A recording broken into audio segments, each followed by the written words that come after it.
ఈ మూడో తరంలో నారా లోకేష్ గారు పార్టీని నడపడానికే కానీ వెనకాల ఉన్న కేడర్ని ముందుకు తీసుకువెళ్లే శక్తి సామర్థ్యాలు ఆయనకి ఎంతవరకు ఉన్నాయి?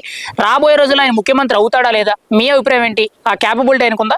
సార్ 100% ఆ రోజు ఎన్టీఆర్ గారు, తర్వాత చంద్రబాబు గారు, ఏంది తర్వాత లోకేష్ గారు, మూడో తరం నేతగా ఆంధ్రప్రదేశ్కి దిశ చూపించే నాయకుడు ఒక లోకేష్ గారేనండి.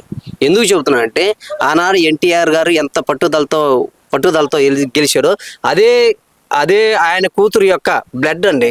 ఎన్టీఆర్ నుంచి బ్లడ్, ఆ బ్లడ్ ఉన్న పౌరుషాన్ని బట్టే ఇవాళ ఆంధ్రప్రదేశ్ రాష్ట్రానికి దిశ చూపించే నాయకుడు లోకేష్ గారు ఒక్కలే.